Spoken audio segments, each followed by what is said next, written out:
சிவாய நம. திருச்சிற்றம்பலம். நமது சிவசிவ அன்பே சிவமான கட்டளை பயணம் செய்யும் அனைத்து அன்பர்களுக்கும் அனைத்து அடியார்களுக்கும் இனிய இரவு வணக்கம்.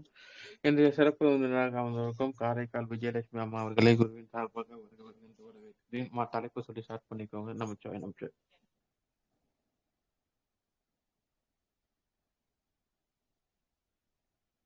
ஸ்டார்ட் பண்ணிக்கலாம். திருச்சிற்றம்பலம். தென்னாடுடைய சிவனே போற்றி, எந்நாட்டவர்க்கும் இறைவா போற்றி. நான் என்று வணங்கும் நடராஜ பெருமானின் பொன்னார் திருவடியை போற்றி வணங்கி, ஐந்தொழில் புரிகின்ற அந்த சதாசிவமூர்த்தியை போற்றி வணங்கி, 25 முகங்களில் நமக்கு என்று அருள் செய்கின்ற அந்த மகா சதாசிவமூர்த்தியை போற்றி வணங்கி, போதை காட்டும் பாதை என்ற தலைப்பில் சில கருத்துக்களை உங்களுடன் பகிர்ந்து கொள்ள இறையருளும் குருவருளும் போட்டுவித்திருக்கிறது. இந்த நல்ல நிகழ்ச்சியை நமக்கு தொடர்ந்து நல்கி வருகின்ற சிவசிவ அன்பே சிவம் டெலி சேனலுக்கும் மற்றும் அதன் ஒருங்கிணைப்பாளர் பாலகிருஷ்ணன் அவர்களுக்கும் நன்றியையும் வணக்கத்தையும் தெரிவித்துக் கொள்கிறேன். மற்றும் வந்திருக்கும் அடியார் பெருமக்களுக்கும் என் நன்றியையும் வணக்கத்தையும் தெரிவித்துக் கொள்கிறேன். திருச்சிற்றம்பலம். போதை காட்டும் வழிகள். பொதுவா பாத்தீங்கன்னாக்கா, நான் சிவனை பத்தியே தான் முக்கால்வாசி என்னோட ஸ்பீச் எல்லாமே பாத்தீங்கன்னா ஆன்மீகம் சார்ந்து இருந்தா கூட சிவனை பத்தியே தான் இருக்கும். ஆனா என்னவோ இந்த மார்கழி மாசம்னு வந்ததுன்னாக்கா எல்லாருமே பாத்தீங்கன்னா திருப்பாவைய பேசுங்க அப்படின்னு தான் கேட்பாங்க. அது யான்னு தெரியல. மார்கழி மாசத்துல மட்டும் இந்த பெருமாள் என்ன ஆட்கொள்றாரு போல இருக்கு. அதனாலதான் போதை காட்டும் வழிகள் அப்படின்னு நான் தூத்துக்குடி லைவ் சேனல்ல கூட பாத்தீங்கன்னா இந்த மார்கழி மாதம் இந்த திருப்பாவை ஃபுல்லாவே அப்படியே லைவா ஒரு பாடல் ஒவ்வொரு நாள் அப்படி சொல்லிக்கிட்டு இருந்தேன்.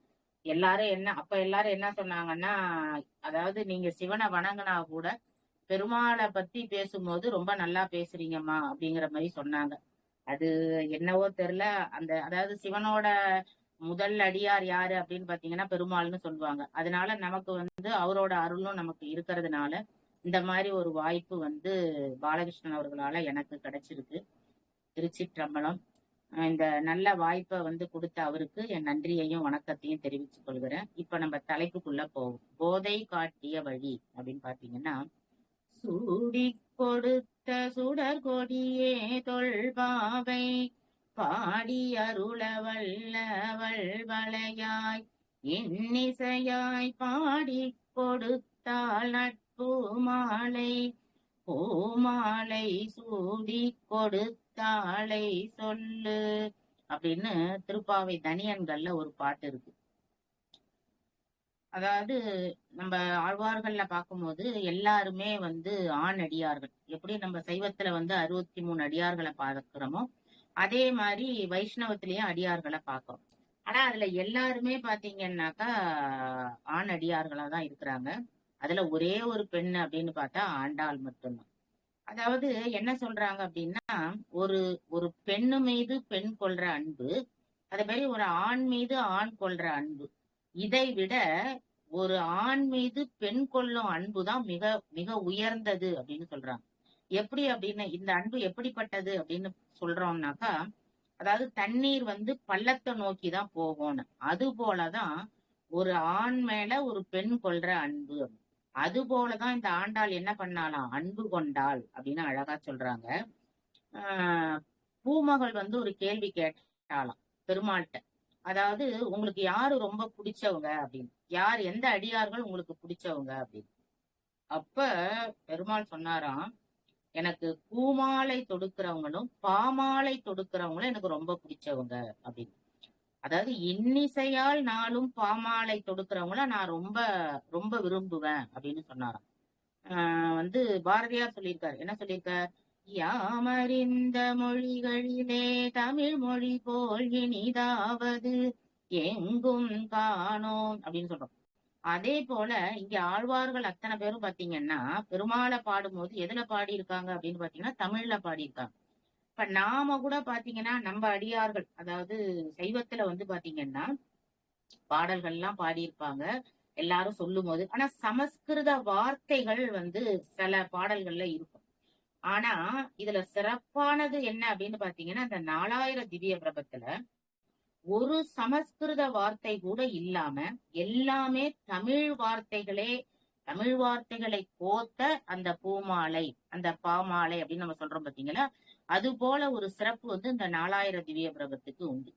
அதுல ஒண்ணுதான் வந்து பாத்தீங்கன்னா அந்த திருப்பாவை ஆண்டாள் பாடினது. அதுவும் பாத்தீங்கன்னா தமிழ நம்ம கத்துக்கணும் அப்படின்னு பாத்தீங்கன்னா இந்த ஆண்டாளோட பாடல்களையும் அது மாதிரி திருவெம்பாவை இதையும் வந்து நம்ம வந்து தொடர்ந்து படிச்சோம்னாலே தமிழ் வந்து நமக்கு நல்ல எளிதாக, அதாவது சரளமாக பேச வரும் அப்படின்னு சொல்றாங்க. தமிழ் மொழி கத்துக்கிறோம் அப்படின்னா எப்படி திருப்புகழை வந்து நம்ம திருப்புகழ்ல உள்ள பாட்டை படிச்சாலே போதும் நமக்கு தமிழ் நல்லா வந்துருமா. முத்தை தருவத்தி திருநகையாத்தி கிரை சக்தி சரவண முத்து குருவித்து குருபரையன ஓதும் அப்படின்னு அந்த மாதிரி, அதாவது வார்த்தைகளோட ஜாலங்கள் அப்படின்னு சொல்லுவோம் பாத்தீங்களா? அது போலதான் பாத்தீங்கன்னாக்கா இந்த திருப்பாவையிலையும் திருவம்பாவையிலயும் நமக்கு வந்து தமிழ் வந்து அவ்வளவு சரளமா நம்ம பேசுறதுக்கோ சொல்றதுக்கோ அதை படிச்சுட்டு இருந்தாலே நம்ம தமிழ் வந்து என்ன செய்யலாம், நல்லா பாடலாம், நல்லா பேசலாம் அப்படின்னு. இப்ப நான் முதல்லயே சொன்னேன், ஆண் மீது அதாவது ஆண் மீது பெண் கொள்ளும் அன்பு அது வந்து பள்ளமடையை போன்றது. அப்படிதான் ஆண்டாள் வந்து என்ன பண்றா, இறைவனால ஆட்கொள்ளப்படுறா. அதாவது என்ன சொல்றாங்கன்னா, ஆஹ் ஆண்டவளை ஆண்டவன் ஆட்கொண்டு ஆண்டாள் ஆனாள் அப்படின்னு அழகா சொல்றாங்க. அதாவது சுவாமிக்கு பூமாலை கட்டி போடுறாங்களாம். அதுல வந்து என்னன்னா முள்ளு குத்துமோ அப்படின்னு சொல்லிட்டு பாமாலையோட பூமாலையும் சேர்த்து போட்டாவ அப்படின்னு ஆண்டாள சொல்றாங்க. அத மாதிரி அவ வந்து எம்பெருமான்ட்ட வந்து தன்னோட குறைய சொல்றதுதான் இந்த திருப்பாவை பாடல்கள். என்னன்னா அதாவது எம்பெருமான்ட்ட போய் கேக்குறா, என்ன கேக்குறா, என்னென்ன எங்களுக்கு நீங்க செய்யணும் அப்படின்னு, என்னென்ன எங்களுக்கு தரணும் அப்படின்னு. நாங்க வந்து என்ன பண்றோம், விரதம் இருக்கிறோம், உன்னை நோக்கி விரதம் இருக்கிறோம், அத நீ வந்து என்ன செய்யணும், எங்களுக்கு வந்து அதுக்காக நீ நன்மைகளை தரணும் அப்படின்னு கேக்குறோம். மார்கழி திங்கள் மதி நிறைந்த நன்னாளால் நீராட போதுவீர் போதுமினோ நேரிழையீர் சீர்மல்கும் நோயபாடி செல்வ சிறு மீகால் கூர்வேல் கொடுந்தொழிலன் நந்த கோபன் குமரன் ஏறார்ந்த கண்ணி யசோதை இளம் சிங்கம் கார்மேனி செங்கன் கதிர்மதியம் போல் முகத்தான் நாராயணனே நமக்கே பறை தருவான் பாரோர் புகழ படிந்தெலோர் எம் பாவாய் பாரோர் புகழ படிந்தெலோர் எம் பாவாய். இதுதான் வந்து முதல் பாடல். போதை காட்டும் பாதை அல்லது வழிகள்ல முதல் பாடல் இதுதான் சொல்றோம். மார்கழி திங்கள் மதி நிறைந்த நன்னாளால், அதாவது என்னன்னா அதாவது பாவாய் பாவாய் அப்படிங்கிறது வந்து எதை குறிக்குது அப்படின்னா தாட்சாயினி தேவி அதை குறிக்குது. காத்தியாயினி தேவிய வணங்குறது, விரதம் இருக்கிறது அப்படின்னு. இந்த பாடல்கள் எல்லாமே பாத்தீங்கன்னா விடிய காலை பொழுதுல மார்கழி மாதத்துல நம்ம என்ன செய்யணும், பாடணும் அப்படின்னு சொல்றாங்க. அதாவது 4:30 to 6 மணிக்குள்ள நம்ம எழுந்து நீராடி நம்ம என்ன செய்யணும், கண்ணனை வணங்கணும் அப்படின்னு சொல்லி போதை என்ன பண்றாளாம், எல்லாரையும் கூட்டிட்டு போறான். கூட்டிட்டு போகும்போதே ஒவ்வொரு பாடல்களையும் நமக்கு ஒரு இதை எம்பெருமான எப்படி வணங்கணும், எப்படி பாடணும், எப்படி பேசணும் அப்படிங்கறத ஒரு பாடல்லையும் நமக்கு சொல்லியிருப்பார். அதே போல அவனை பாடுனா இல்ல அவனை வேண்டுனா நமக்கு என்ன வேணும் அப்படிங்கறத விண்ணப்பமா நம்ம கேட்கணும் அப்படின்னு ஒரு பாடல்கள்லயே ஒரு விண்ணப்பம் வைக்கிறான். இத மாதிரி நீ இருக்கிற, எனக்கு வந்து இதை செய்யணும் அப்படின்னு கேக்குற மாதிரி இந்த பாடல். கடைசியில வந்து என்ன பண்றா, கடைசி இதுல என்னென்ன வேணும் அப்படிங்கறத எடுத்து வைக்கிறான். அததான் வந்து இந்த இந்த 30 பாடல்கள்லயும் நம்ம ஒரு நாளும் ஒரு பாடல்களை பாடணும் அப்படின்னா 30ம் சேர்த்து பாடணும் அப்படின்னும் வந்து சொல்லுவாங்க. அதாவது ஒரு நாளும் இந்த 30 பாடல்களையும் பாடி கடைசி பாட்டான அந்த பயன் பாட்டையும் பாடினாதான் நமக்கு அந்த முழு பயன் கிடைக்கும் அப்படின்னு. அதாவது சரி எப்ப வேணாலும் பாடலாமா அப்படின்னா எப்ப வேணாலும் பாடலாம், அதுல தப்பு கிடையாது. ஆனா விடிய காலையில எழுந்து நம்ம கோரிக்கையை வைக்கிறது. அதோட இன்னொன்னு என்ன சொல்றாங்கன்னா, இந்த சுப முகூர்த்தத்துல நம்ம வந்து ஒரு கோரிக்கையை வைக்கிறோங்கும் போது இந்த வைகறை பொழுதுல நம்ம என்ன கோரிக்கை வைக்கிறோமோ அத கண்டிப்பா என்னது சிவனா இருந்தாலும் சரி பெருமாளா இருந்தாலும் நமக்கு நிறைவேற்றி வைப்பாங்க அப்படிங்கிறது அசைக்க முடியாத நம்பிக்கை. அது நிறைய பேரை வாழ்க்கையில நடந்திருக்கிறத நானே பார்த்திருக்கிறேன். இப்ப இதுல பாருங்க, சீர்மல்கும் ஆயர்பாடி செல்வ சிறுமீர்கள் இவங்கெல்லாம் ஆயர் குலத்துல உள்ள பெண்கள். இவங்கெல்லாம் எப்படின்னா எல்லாமே சிறந்த பெண்கள், எல்லாரும் ரொம்ப சின்ன பெண்கள், அதாவது கன்னி பெண்கள் அப்படின்னு சொன்னோம்னா அந்த மாதிரி பெண்கள். நீங்க எல்லாத்துனா கூர்வேல் கொடுந்தொழிலன் நந்தகோபன். நந்தகோபன் யாரு அப்படின்னாக்கா கண்ணனை வளர்க்கிறவர். அவரு பாத்தீங்கன்னா கொடுந்தொழிலன் அப்படின்னு சொல்றான். ஏன் அப்படின்னாக்கா அவர் என்ன செய்வாராம், கண்ணனுக்கு 2 வயசு ஆகுது. அப்ப எந்த ஒரு எறும்போ ஒரு ஈயோ கடிச்சிடாம பாத்துக்கணும் அப்படின்னு சொல்லிட்டு அவர் என்ன பண்ணுவாராம், ஈட்டி வச்சுக்கிட்டே பாத்துக்கிட்டு இருப்பாராம். ஏன் அப்படின்னா கண்ணனை அழிக்கிறதுக்காக கம்சன் எப்ப பார்த்தாலும் யாராவது அனுப்பிச்சிட்டு இருக்கான் ஒண்ணு. இன்னொன்னு பாத்தீங்கன்னா ஒரு எறும்பு கூட வந்துடக்கூடாது அப்படின்னு அவர் என்ன பண்றாராம், எப்ப பார்த்தாலும் அந்த அந்த கருவிகள் இருக்கு பாத்தீங்களா, போர்க்கருவிகள், அதை வச்சுக்கிட்டு பாதுகாத்துக்கிட்டு இருக்காராம். அதாவது அவரு எப்படிப்பட்டவரு, கண்ணனையே வென்றவரு, கண்ணனையே சார்ந்து இருக்கிறவரு, கண்ணனுக்காகவே உயிரை கொடுக்கிறவரு. அப்படி இருக்கிறவரு கொடுந்தொழிலன்னா இங்க பகைவர வெல்கின்றவன் அப்படின்னு அர்த்தம். அப்ப அப்படிப்பட்ட என்ன பண்றாரு, அப்படிப்பட்ட கண்ணனை நம்ம எல்லாரும் என்ன செய்யணும், கார்மேனி செங்கன் கதிர்மதியம் போல் முகத்தான். எப்படிப்பட்டவன் சூரியன் சந்திரன் எப்படி ஒளி தருகிறதோ அது போல ஒரு முகத்தான், நமக்கே பறை தருவான் அப்படிங்கிற. இங்க பறைன்னாக்கா என்ன சொல்றாங்க அப்படின்னா பேரு அப்படின்னு. ஒரு வார்த்தை பறை அப்படிங்கிறதுக்கு பேருன்னு ஒரு ஒரு அர்த்தம் சொல்றாங்க. இன்னொன்னு பாத்தீங்கன்னாக்கா முக்தி அப்படின்னு ஒரு அர்த்தம் சொல்றாங்க. இந்த ஃபர்ஸ்ட் பாடல்ல சொல்லும் போது அவனுக்கு நாங்கள் அடிமையாக இருக்கிறோம், நாங்க என்ன செய்யறோம், அடிமையாக இருக்கக்கூடிய திறத்தை அவன் தருவான் அப்படின்னு. அதாவது எப்படி அப்படின்னா இறைவனை நம்ம வணங்குறோம்னா இன்னொன்னு சொல்லுவாங்க, அதாவது நமக்கு ஒரு நல்ல குரு கிடைச்சாதான் நம்ம இறைவனை பார்க்க முடியும் அப்படின்னு. சரி, நல்ல குரு எப்ப கிடைப்பார் அப்படின்னு பாத்தீங்கன்னா நம்ம எப்ப நல்ல அடிமையாக இருக்கிறோமோ அப்பதான் நமக்கு நல்ல குரு கிடைப்பார். அதாவது ஒரு குரு, நமக்கு நல்ல குரு கிடைக்கணும்னா நம்ம ஒரு நல்ல சிஷ்யரா இருக்கணும் அப்படின்னு. அப்ப இறைவன்கிட்ட நம்ம அடிமையா இருக்கணும்னா, இறைவன் நம்மள ஆட்கொள்ளணும்னா அப்ப நம்ம எப்படி இருக்கணும், ஒரு நல்ல அடிமையாக இருக்கணும். அப்ப இவன் என்ன சொல்றா, அந்த பறை தருவான், பறைங்கிறது இங்க என்னது, அடிமை.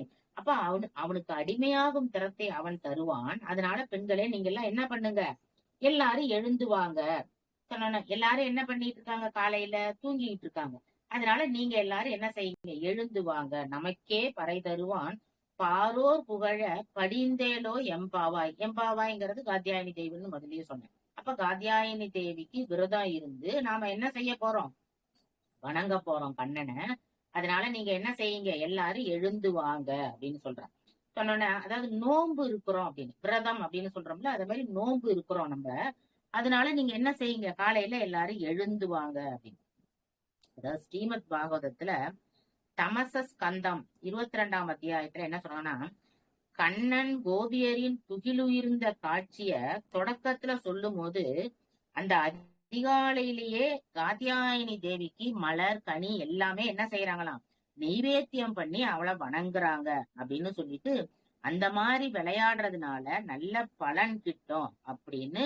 அதாவது என்னன்னா திருவம்பாவையில சக்திய வியந்து சொன்னது போல இங்க காத்தியாயினி தேவிய இவங்க என்ன செய்யறாங்களாம், பாடி புகழ்கிறார்கள். அவளை என்ன செய்யறாங்க, கண்ணனை புகழ்ந்து பாடி காத்தியாயினி தேவிக்கு விரதம் இருக்கிறார்கள் அப்படின்னு சொல்லிட்டு அழகா சொல்றாங்க. அதுதான் எம்பாவாய் அப்படின்னு குறிக்குது அப்படின்னு சொல்றாங்க. அது தேவியை குறிக்கிற வார்த்தை அப்படின்னு சொல்றாங்க. அடுத்தது 2வது பாடல்ல என்ன செய்யணும் அப்படின்னு. அதாவது முதல் பாடல்ல என்ன சொல்றான்னா, நமக்கு பேர் வேணும், பேர் வேணும்னு கிடைக்கிறவங்க, அதாவது என்னது, அந்த முக்தி வேணும், இல்ல நன்மை வேணும், இல்ல அடிமையாகணும், அந்த மாதிரி நம்ம யாரெல்லாம் வேணும்னு கேக்குறீங்களோ அவங்க எல்லாம் என்ன செய்யுங்க, எழுந்து வாங்க அப்படின்னு சொல்றா.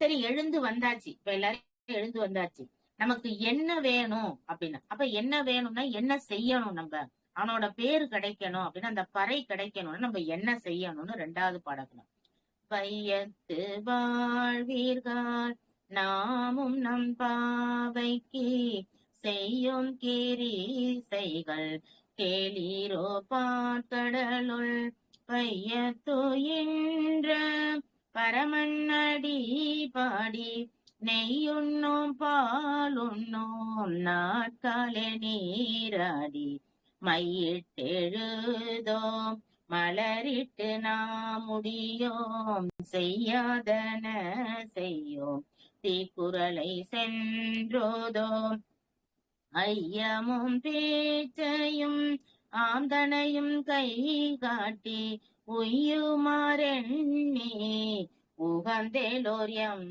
பாவாய் உய்யுமாறெண்ணி உகந்தேலோர் எம் பாவாய். இந்த பாடல்ல பாத்தீங்கன்னா பெருமாள்கிட்ட நம்ம கேட்க போறோம். அப்ப நமக்கு என்ன செய்யணும், எப்படி விரதம் இருக்கணும் அப்படிங்கறத இந்த பாடல்ல நமக்கு சொல்றோம். நெய்யுண்ணோம் பாலுண்ணோம். ஏன் பெருசா நெய், இப்ப நம்ம வந்து சாப்பாடு சாப்பிடலங்கிறது ஒரு பக்கம், விரதம் இருக்கும்போது சாப்பாடு சாப்பிட மாட்டோம். ஆனா இங்க பாத்தீங்கன்னா நெய்யுண்ணோம் பாலுண்ணோம்னு எதுக்கு கரெக்டா அந்த நெய்யையும் பாலையும் சொல்றா அப்படின்னு பாத்தீங்கன்னா, ஆயர் குலத்துல வந்து சாப்பாடே பாத்தீங்கன்னா நெய், பால், தயிர், மோர், இதுதான் வந்து நிறைய செழிப்பா இருக்கும். அப்ப அந்த செழிப்பான பொருளை தான் எல்லாருமே சாப்பிடுவாங்க. இப்ப ஒரு இடத்துல நெல்லு விளையுதுன்னா அவங்க எல்லாம் நெல்லு தான் சாப்பிடுவாங்க, ஒரு இடத்துல கோதுமை விளையுதுன்னா கோதுமை தான் சாப்பிடுவாங்க. இப்ப இங்க வந்து பாத்தீங்கன்னா ஆயர் குலத்துல வந்து பாத்தீங்கன்னா இந்த மாதிரி நெய், பால், தயிர் எல்லாம் இருக்கிறதுனால அதெல்லாம் வந்து எப்போதும் அவங்க சாப்பிட்டுட்டு இருக்காங்க. ஆனா இந்த விரத காலத்துல நாங்க என்ன செய்ய மாட்டோம், நெய்யுண்ணோம் பாலுண்ணோம். அப்புறம் பெண்கள் எல்லாருமே வந்து என்னது, சின்ன பெண்கள் எல்லாம் கன்னி பெண்கள். அப்ப அவங்க எல்லாம் என்ன செய்வாங்க, மலரிட்டுப்பாங்க, கண்ணுல மை போட்டுப்பாங்க, பொட்டு வச்சுப்பாங்க, அழகா தமிழ அழகுபடுத்திப்பாங்க. அப்ப அவங்க என்ன சொல்றாங்கன்னா, மையிட்டு எழுதோம் மலரிட்டு நாம் முடியும். நாங்க என்ன பண்ணிக்க மாட்டோம், விரதம் இருக்கிறதுனால நாங்க என்ன பண்ண மாட்டோம், நாங்க கண்ணுக்கு மை போட்டுக்க மாட்டோம், அதே மாதிரி தலைக்கு பூவெல்லாம் சூடிக்க மாட்டோம், எங்களை வந்து என்ன பண்ணிக்க மாட்டோம், அலங்காரம் பண்ணிக்க மாட்டோம். ஆனா என்ன செய்வோம், ரொம்ப தீர்க்கமா நாங்க என்ன பண்ணுவோம், விரதம் இருப்போம். அதனால இதெல்லாம் செய்யாம நாங்க என்ன பண்றோம், விரதம் இருக்கிறோம் அப்படின்னு. அடுத்தது பாத்தீங்கன்னா என்னென்ன செய்யறோமோ அதெல்லாம் செஞ்சுட்டு பாற்கடலில் பைய துயின்ற பரமன் அடிபாடி, அந்த பரமனோட அடிய பாடி, அதாவது அவனை நினைச்சு அவனோட புகழ பாடி நாங்க என்ன செய்யமோ, அதாவது மையிட்டெழுதோ மலர்ந்தோம் செய்யாதன செய்யோம் அப்படிங்கிறாங்க. அதாவது செய்யக்கூடாதவற்றை நாங்கள் செய்ய மாட்டோம். ஏன்னா எல்லாருமே என்ன சொல்லுவாங்க, இப்ப ஐயப்பன் கோயிலுக்கு மாலை போட்டிருக்கவங்க கூட என்னன்னா அந்த சமயத்துல போய் பேசக்கூடாது, அதே மாதிரி புலால் உண்ணக்கூடாது, வெறும் தரையில படுக்கணும், இந்த மாதிரி நியமங்கள் நிறைய இருக்கும். அது போலதான் இந்த மார்கழி மாசத்திலையும் அந்த பெருமாளை வணங்குறவங்க, அந்த பெருமாள்கிட்ட போய் வந்து பேரு கிடைக்கணும்னு நினைக்கிறவங்க இதெல்லாம் செய்யணும்.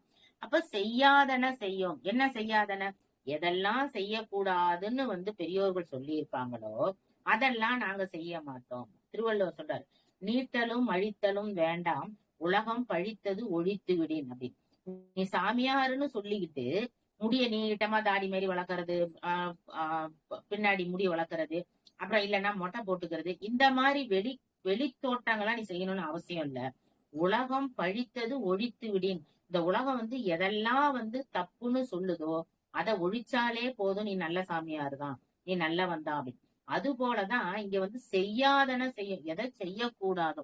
இன்னொன்னு என்னன்னாக்கா, செய்ய வேண்டியத செய்யாம விட்டாலும் தப்புதான், அதே மாதிரி செய்யக்கூடாதத செய்தாலும் தப்புதான். அப்ப நாங்க என்ன செய்ய மாட்டோம், எதெல்லாம் செய்யக்கூடாதுன்னு இருக்கோ அதெல்லாம் நாங்க என்ன பண்றோம், செய்ய மாட்டோம் அப்படின்னு. அடுத்தது வந்து பாத்தீங்கன்னா தீக்குறளை சென்றோதோம் ஐயமும் பிச்சையும். அதாவது தீக்குறள்னா பிறரை வந்து பார்த்து கோல் சொல்றது. சின்ன பிள்ளைங்களுக்கே உள்ளது பாத்தீங்களா, இவங்களை பத்தி அவங்கள்ட்ட கோல் மூட்டுறது, அவங்கள பத்தி இவங்கள்ட்ட கோல் மூட்டுறது, இந்த மாதிரி விளையாடுவாங்க. அந்த மாதிரி இதெல்லாம் நாங்க என்ன பண்ண மாட்டோம், இப்ப செய்ய மாட்டோம். ஐயமும் பிச்சையும் ஆந்தனையும் கை காட்டி அப்படின்னு. ஐயமும் பிச்சையும் அவையார் என்ன சொல்றாங்க, அதாவது ஐயமிட்டு உண் அப்படின்னு ஒரு இடத்துல சொல்றாங்க. அடுத்தது பிச்சை புகினும் அப்படின்னு சொல்றாங்க. அதாவது என்னன்னா, நீ வந்து பிச்சை எடுத்தாவது கல்வியை கத்துக்கணும் அப்படின்னு ஒரு இடத்துல சொல்றாங்க. இன்னொரு இடத்துல வந்து பாத்தீங்கன்னா பிச்சை கேட்க கூடாது அப்படின்னு சொல்றாங்க. அப்ப என்னது, ஒரு இடத்துல பிச்சை எடுக்கணுங்கிறாங்க, ஒருத்தவங்களை எடுக்க கூடாதுங்கிறாங்க. அப்ப என்ன செய்யலாம், ஐயமும் பிச்சையும் அப்படின்னா அறிவுடையோருக்கு பிச்சை போடணுமா, அறிவுடையோர்களுக்கு என்ன வேணும் அப்படின்னு. அதாவது என்னன்னா, ஒரு படிக்கிற பசங்க இருக்காங்கன்னு வச்சுக்கோங்களேன், அவங்களுக்கு வந்து நமக்கு தேவையானதை வாங்கி கொடுக்கணும். அதே மாதிரி சன்னியாசிகளுக்கு, அதே மாதிரி பிரம்மச்சாரிகளுக்கு, அந்த காலத்துல வந்து பாத்தீங்கன்னா பிரம்மச்சாரியா இருக்கிறவங்களுக்கு உதவி செய்யணும் அப்படின்னு சொல்லி, ஏன்னா அவங்களுக்கு வந்து குடும்பம் அதெல்லாம் இல்ல அப்படிங்கறதுனால அவங்களுக்கு உதவி செய்யணும். அதனாலதான் ஐயமும் பிச்சையும் ஆம்தனையும், ஆம்தனைன்னா ஆமா போதும் அப்படிங்கிற அளவுக்கு கொடுக்கணும். இப்ப அன்னதானம் போடுறோம், போட்டான்னா என்னது, அவங்க வந்து போதும் எனக்கு இதோட சாப்பாடு போதும் அப்படின்னு. அப்ப எது எது ஒண்ணு வந்து போதும்னு சொல்ற அளவுக்கு கொடுக்கணுமோ, அது போல அறிவுடையவர்களுக்கு என்ன செய்யணும், கல்வியை கொடுக்கணும். சன்னியாசிகளுக்கு என்னது, அன்னத்தை இடணும். அப்ப அந்த மாதிரி யாருக்கு என்ன செய்யணுமோ அதெல்லாம் நாங்க என்ன பண்ணுவோம், செய்து நாங்க நீராடிட்டு வந்து ஒன்ன வணங்குவோம். அப்ப இங்க என்ன சொல்ல வரான்னா, விரதம் இருக்கும்போது என்ன செய்யக்கூடாது, மை இட்டுக்க கூடாது, மலர் சூடிக்க கூடாது, நியமங்களை கடைபிடிக்கணும், பொய் சொல்லக்கூடாது, கோல் சொல்லக்கூடாது. அதோட மட்டும் இல்லாம அறிவுடையவர்களுக்கு அறிவு பிச்சை தரணும். அதே போல வந்து சன்னியாசிகளுக்கு வந்து என்னென்ன வேண்டும், யாருக்கு என்ன தேவையோ அதெல்லாம் கொடுக்கணும், அதெல்லாம் நாங்க செய்யணும், அதெல்லாம் கொடுக்கணும் அப்படின்னு சொல்லிட்டு விரதம் இருக்கிறவங்க என்னென்ன செய்யணும் அப்படிங்கறத இந்த இந்த பாடல்கள்ல நமக்கு அழகா புரிய வச்சிருக்காங்க. அடுத்தது பாத்தீங்கன்னாக்கா,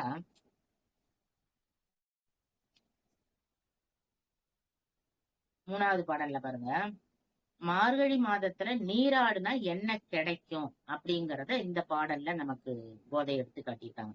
ஓங்கி உலகளந்த உத்தமன் பேர் பாடி நாங்கள் நம் பாவைக்கு சாற்றி நீராடினால் தேங்கின்றி நாடெல்லாம் திங்கள் மும்மாறி பெய்து ஓங்கு பெரும் சென்னல் ஊடு கயலுகல பூங்குவளை போதில் பொறிவண்டு கண்படுப்ப தேங்காதே புக்கிருந்து சீர்த்த மூளை பற்றி வாங்க கூடம் நிறைக்கும் வள்ளல் பெரும் பசுக்கள் நீங்காத செல்வம் நிறைந்தேலோரியம் பாவாய், நீங்காத செல்வம் நிறைந்தேலோரியம் பாவாய். ஓங்கி உலகளந்த விக்ரமன் அந்த அவதாரம், ஏன்னா அவர் என்ன பண்ணாரு, கீழே ஒரு மகாபலி சக்கரவர்த்திக்கு வந்து அளந்து கேட்டாரு, அடி கேட்டாரு. கடைசியில பாத்தீங்கன்னா கீழே ஒரு அடி வச்சாரு, மேல ஒரு அடி வச்சாரு, விண்ணையும் மண்ணையும் அளந்தாரு. இன்னொரு அடி எங்க வைக்கன்னு கேட்ட உடனே என்ன பண்றாரு, அவரு தலை மேல வைக்கிறாரு. அப்ப அந்த ஓங்கி உலக அளந்த உத்தமன் பேர் பாடி, அப்படிப்பட்ட அந்த பெருமான் பேரை பாடி என்ன செய்யணுமா, சாற்றி நீராடினால், அப்படிப்பட்ட அந்த பெருமான பாடி நாங்கள் நீராடினால் தீங்கின்றி நாடெல்லாம் அப்படின்னு, தீங்கின்றி நாடெல்லாம் திங்கள் மும்மாறி பெய்து அப்படின்னு. அதாவது அந்த காலத்துல வந்து பாத்தீங்கன்னா வருஷத்துக்கு 3 மழை பொழியும் அப்படின்னு சொல்லுவாங்க. இது என்ன 3 மழை அப்படின்னு கேட்டீங்கன்னாக்கா, பத்தினியா இருக்கிறவங்க இந்த நாட்டுல உள்ளவங்க எல்லாருமே பத்தினியா இருக்காங்க, கற்புடையவர்களா இருக்காங்க அப்படின்னா அதுக்கு ஒரு மழை பெய்யுமா. அதுக்கு அடுத்தது நாட்டுல உள்ள அமைச்சர்கள், அந்த குடிமக்கள் இவங்கெல்லாம் வந்து நல்லவங்களா இருக்காங்க அப்படின்னா அதுக்கு ஒரு மழை பெய்யும். அதுக்கு அடுத்தது மன்னன் மிக சிறப்பாக அந்த நாட்டை ஆள்கிறான் அப்படின்னா அவனுக்கு ஒரு மழை பெய்யும். அப்ப அத மாதிரி சன்னியாசிகள் நல்ல துறவரத்தை மேற்கொண்டிருக்காங்க அப்படின்னாக்கா அவங்களுக்கு ஒரு மழை பெய்யும். அப்ப இந்த இந்த மழையெல்லாம் வந்து எப்படி பெய்யும் அப்படின்னா தீங்கின்றி. இப்ப நமக்கு சொல்றோம் பாத்தீங்களா, குஜராத்ல வெள்ளம்ங்கிறோம், ஸ்ரீலங்காவில இப்ப கூட பார்த்தோம், ஸ்ரீலங்கா மொத்தமா அடிச்சுட்டு போயிட்டு அப்படி வெள்ளம் அப்படின்லாம் சொல்றோம். இதெல்லாம் என்னது, தீங்கான நீர். அதாவது என்னன்னா மொத்தமா அடிச்சுட்டு போயிருது, எல்லாரையும் வந்து என்னது ரொம்ப கஷ்டப்படுது. அப்படி இல்லாம எப்ப மழை பொழியணுமோ அப்ப மட்டும், அதாவது பருவகாலம் மட்டும் சொல்லுவாங்க பாத்தீங்களா, ஐப்பசி அடமழை அப்படின்னு. கரெக்டா ஐப்பசி மாசத்துல மட்டும் மழை பொழிஞ்சு நல்ல சிறப்பா எல்லா ஏரிகள் குளங்கள் எல்லாம் நிறைஞ்சு அதுக்கப்புறம் விவசாயம் பண்றதுக்கு உதவியா இருக்கும். அந்த மாதிரி தீங்கு இல்லாத மக்களுக்கு எந்த துன்பம், இன்னும் கூட சொல்ல போனாக்கா இது என்ன சொல்லுவாங்கன்னாக்கா, நகைச்சுவையா கூட சொல்லுவாங்க, அதாவது நைட்டு 10 மணிக்கு மேல மழை பொழியணும், அதாவது 4 மணிக்குள்ள முடிஞ்சிடும், அது பகல் எல்லாம் பெய்யக்கூடாது. அந்த மாதிரி யாருக்குமே எந்த தீங்கும் இல்லாம எல்லாரும் படுத்து தூங்கின பிறகு மழை பொழியணும். இப்ப கூட மழை பொழியுது எங்க ஊர்ல. அதாவது என்னன்னா இப்ப மணி வந்து பாத்தீங்கன்னாக்கா 8:30 போகுது, ஆனா இப்பயும் மழை கொட்டிக்கிட்டு தான் இருக்கு. ஏன்னா எங்க மயிலாடுதுறை பகுதியில வந்து பாத்தீங்கன்னா சொல்லுவாங்களா, முணுக்குன்னா மழை பெஞ்சிரும் அப்படின்னு. எங்க சைடுல எங்க வந்து புயல் மையம் கொண்டாலும் எங்க சைடுக்கு தான் மழை வரும் பார்த்துக்கோங்க. அப்படிப்பட்ட ஒரு செழிப்பான ஊரு இந்த மயிலாடுதுறை. அப்ப அது போல என்னன்னா தீங்கு இல்லாத மழை. இங்க மழை பொழிஞ்சாலும் என்ன ஆகாது அப்படின்னு பாத்தீங்கன்னா, வயல் இருக்கிறதுனால எல்லா தண்ணியும் வயலுக்கு போயிடும். அதனால யாருக்கும் எந்த தீங்கும் இல்லாம அந்த மாதிரி தீங்கு இல்லாத மழை பொழியணும் அப்படின்னு அததான் சொல்றாங்க. தீங்கின்றி நாடெல்லாம் திங்கள் மும்மாறி போயுது. அதுக்கடுத்து இப்ப நாங்க தேங்காத சீர்த்த முளை பற்றி வாங்க குடம் நிறைக்கும் வள்ளல் பெரும் பசுக்கள். அதாவது அங்க இருக்கிற ஆயர்குளத்துல இருக்கிற பசுக்கள்லாம் எப்படிப்பட்டலாம், சின்ன பிள்ளைங்க சின்ன பிள்ளைங்க பால் கறந்தா கூட அப்படி குடம் நிறைய வழிஞ்சு ஓடும். அடுத்த பாட்டுல கூட சொல்லுவாங்க, பால் இதாகி அந்த இடமே சேராய் கிடக்குமா, பாலு தானா கறந்து. அப்படிப்பட்ட ஒரு செழிப்பான ஆயர்குளம் அப்படின்னு சொல்றாங்க. அப்ப அந்த மாதிரி அந்த சின்ன குழந்தைங்க அந்த பசுமாட்டு பால் அந்த காம்பை போய் பிடிச்சு இழுத்தா கூட அந்த மாடு என்ன செய்யாது, அந்த குழந்தைங்களை ஒண்ணும் செய்யாது. அப்படிப்பட்ட சிறு பிள்ளைகள் அடித்தாலும் அவங்களுக்கும் என்ன செய்யறது, கறக்கக்கூடிய வாங்க குடம் நிறைக்கும் வள்ளல் பெரும்பசுக்கள். அப்படிப்பட்ட நிறைந்த அந்த பெரும்பசுக்கள் அதெல்லாம் நீ என்ன செய்ய, நீங்காத செல்வம் எங்களுக்கு, அதெல்லாம் செல்வம், அதெல்லாம் நீ என்ன செய்யணும், எங்களுக்கு தரணும். அப்ப மார்கழி நீராடுனா என்னென்ன பயன் கிடைக்கும் அப்படின்னு பாத்தீங்கன்னா, நிறைந்த செல்வம் கிடைக்கும். அது மட்டும் இல்லாம வாங்க குடம் நிறைக்கும் வள்ளல் பெரும்பசுக்கள், அந்த மாதிரி பசுக்கள் நமக்கு இருக்கும் அப்படின்னு சொல்றாங்க. அடுத்தது பாத்தீங்கன்னா, இப்படி ஒவ்வொரு பாட்டுலயும் ஒரு பாட்டுலயும் ஒரு கருத்து சொல்றாங்க. நம்ம 30 பாட்டையும் பார்க்க முடியாது. அப்படி ஒரு பாட்டை நம்ம பார்த்துட்டு போவோம். மழை பெய்ய, அதாவது நீராடுவதற்கு மழை பெய்யணும். அப்ப எவ்வளதோ இப்ப அறிவியல் இதெல்லாம் கண்டுபிடிச்சிட்டாங்க, மழை எப்படி பொழியுது அப்படிங்கறதுலாம். ஆனா இதுல ஆண்டாள் பாத்தீங்கன்னா, இந்த பாடல்ல எல்லாருமே சொல்லுவாங்க, இது மழை எப்படி பொழியுது, மழை எப்படி நமக்கு வருது மண்ணுக்கு அப்படிங்கறத இந்த பாடல்ல ஆண்டாள் நமக்கு அழகா காட்டியிருப்பாங்க. ஆழி மழை கண்ணா ஒன்று நீ கை கரவேல் ஆழியுள் போக்கு முகர்ந்து கோடந்தேரி ஊழி முதல்வன் உருவம் போல் மெய் கருத்து பாழியம் தோளுடை பத்மநாபன் கையில் ஆழி போல் மென்னே பலம்புரி போல் நின்றறிந்து தாழாதே சார்கம் உதைத்த சரமழை போல் வாழ உலகினில் பெய்திடாய் நாங்களும் மார்கழி நீராட மகிழ்ந்தேலோரியம் பாவாய் அப்படின்னு அழகா சொல்றாங்க. எப்படி இருக்குதான், ஆழியுள் புக்கு, அதாவது கடலுக்குள்ள அது என்னது புகுந்து என்ன செய்யுது, மேகமாக எடுத்துக்கொண்டு மேலே போகிறது. அது எப்படி இருக்குன்னா, ஊழி முதல்வன், ஊழி காலத்துல இருக்கிற முதல்வன். யாரு முதல்வன், பெருமாள் ஊழி காலத்துல இருக்காரு. அது மாதிரி கருத்து இருக்குதான் அந்த மேகம் ஊழி முதல்வனை போல. அதாவது ஊழி காலத்துல எல்லாமே அழிஞ்சிரும் அப்படின்னு சொல்லுவாங்க. அப்ப யாரு இருப்பா அப்படின்னா, யாரு நிரந்தரமானவர்களோ அவர்கள் மட்டும்தான் இருப்பாங்க. ஊழி காலத்துல எல்லாமே அழிந்து போயிடும். அப்ப அந்த ஊழி முதல்வன் போல் கருத்து இருக்குதான் அந்த மேகம்லாம். அப்ப என்னது, அந்த மேகம்லாம் மேல போய் சார்கம் போல், அதாவது கண்ணன் அம்பு மழை பொழிஞ்சான்னா மழை பொழியறது மாதிரி அம்பு அப்படியே வீசிக்கிட்டே இருக்கும். அது போல நீ என்ன செய்யற, மேல போயிட்டு நீ கீழே பெய்யற. இதை எப்படி அந்த மாதிரி நீ பெய்யறதுனால நாங்க என்ன செய்யறோம், மார்கழி நீராடுறதுக்கு நாங்க வரோம், இந்த வாவிக்கு நாங்க வரோம், நாங்க என்ன பண்றோம், அந்த நீராடுறோம் அப்படின்னு. அப்ப இதுல என்னன்னா, நீ நீ என்ன இவங்க இந்த பெண்கள் எல்லாம் கேக்குறாங்க, நாங்க நீராடுறதுக்கு நீ என்ன பண்ணணும், மழையாக பொழிய வேண்டும். எப்படி மழையா பொழியணும், மேகமா போய் அந்த பெருமாள் எப்படி சரமழை போறாலோ சார்கம் போல், அதாவது சக்கரம் போல, அத மாதிரி அவரு வச்சிருக்க அம்பு போல, அது போலலாம் உதாரணத்தை காட்டி இது போல மழை பெய்யணும் அப்படின்னு அழகா இந்த பாடல்ல அத வேண்டாம், எங்களுக்கு நீ மழையை தரணும், நாங்க அதனால என்ன செய்யணும், நீராடுறோம் அப்படின்னு இந்த பாடல்ல சொல்றார். அதுக்கு அடுத்தது பாத்தீங்கன்னாக்கா,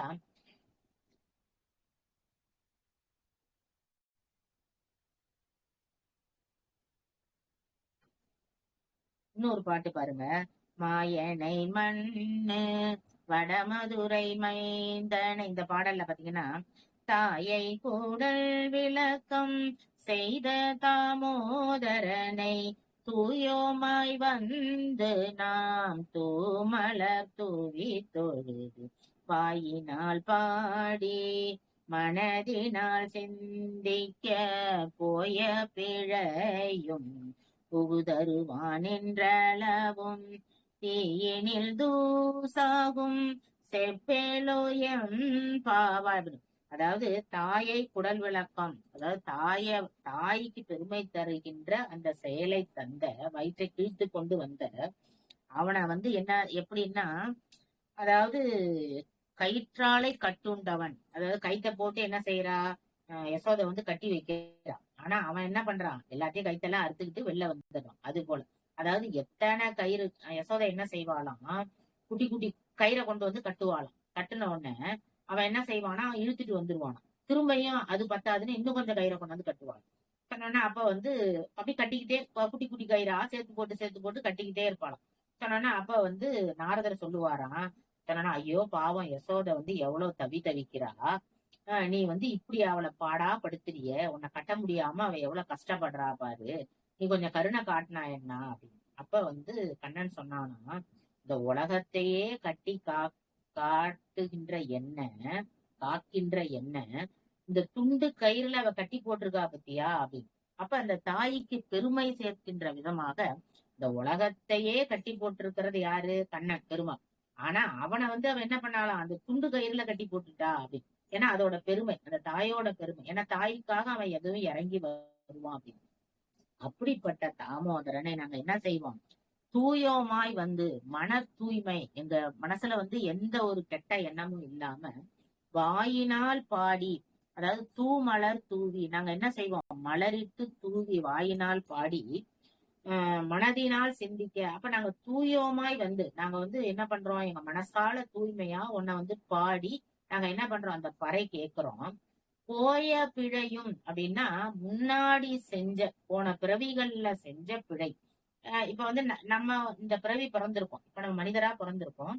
இதுக்கு முன்னாடி நிறைய பிறவி பிறந்திருப்போம். அதாவது சொல்லும் போது மணிவாசகர் சொல்லும் போது என்ன சொல்றாரு, புல்லாய் பூடாய் புழுவாய் அப்படி வரிசையா சொல்லிட்டு இருக்காரு. அப்ப அந்த மாதிரி வரும்போது மனிதராய் தேவராய் அப்படின்னு சொல்றாரு பாத்தீங்களா. அப்ப மனித பிறவி, அப்ப எத்தனை பிறவிக்கு அடுத்து இந்த மனித பிறவி எடுத்திருக்கோம். அப்ப அவ்வளவு புண்ணியம் செஞ்சிருக்கோம்.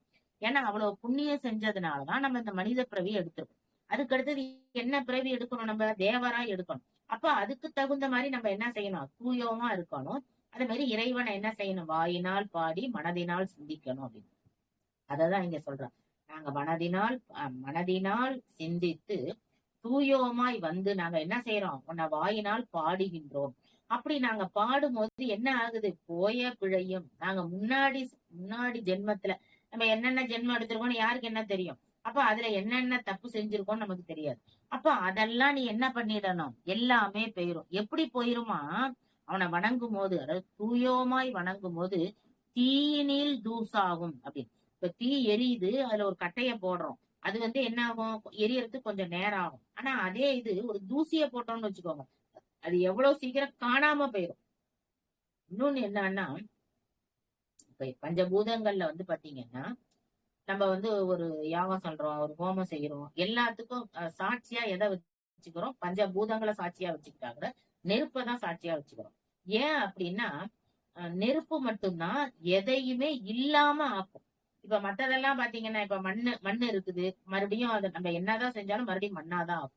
அதே மாதிரி தண்ணி இருக்குது, அது ஓடுனாலும் திரும்ப அழியும்னா தண்ணி அழியவே அழியாது, மறுபடியும் தண்ணி ஆகும். மறுபடியும் அது வந்து என்னது, பனிக்கட்டி என்னமோ திரும்பி திரும்பி அது உருவம் தான் வரும். ஆனா தீ மட்டும் என்ன செய்யுது, எந்த பொருளை போட்டாலும் அந்த பொருளை அப்படியே இல்லாம ஆக்கிறோம். அதனாலதான் தீய வந்து என்ன செய்வாங்க, அக்னிய வந்து சாட்சியா எல்லாத்துக்கும் வச்சுப்பாங்க.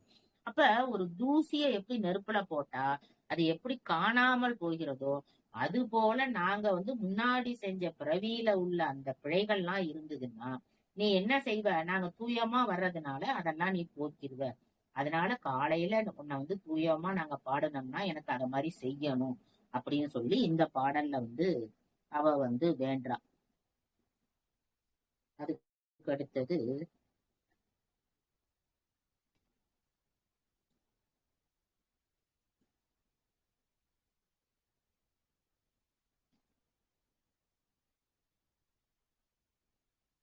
ஒரு இந்த இந்த பாடல்கள்ல பாத்தீங்கன்னா ஒரு பாட்டுலயும் ஒவ்வொருத்தவங்கள அப்படி எழுப்பிக்கிட்டே வருவோம். எழுப்பிக்கிட்டே வரும்போது அதோட அதுல கிண்டலும் பண்ணிட்டு வருவான், நீ வந்து இப்படி தூங்குறியே அப்படின்னு. இந்த பாட்டுல பாருங்க, கீச்சி கீச்சென்றெங்கும் ஆனை சாத்தான் கலந்து பேசின பேச்சரவம் கேட்டிலையோ பேய் பெண்ணே காசும் பிறப்பும் கலகலப்ப கை போர்த்து வாசனருங்குழல் ஆட்சியர் மத்தினார் ஓசைப்படுத்த தைரரவம் கேட்டிலையோ நாயக பெண் பிள்ளாய் நாராயண மூர்த்தி கேசவனை பாட கேட்டேயும் கேடத்தியோ தேசமுடையாய் திரவேலோர் எம்பாவாய். ஒவ்வொருத்தையும் ஒரு பெண்ணையும் அவ எழுப்பிக்கிட்டே வரும்போது இந்த பாட்டுல சொல்லும் போது கீச்சு கீச்சுன்னு அதாவது குருவிகள், அந்த குருவிகள்லாம் இருக்கு பாத்தீங்களா, அதெல்லாம் என்ன செய்யுதான் வலியன் பறவை அப்படின்லாம் சொல்லுவாங்க. இதெல்லாம் வந்து என்ன பண்ணுது, ஒலி எழுப்புது.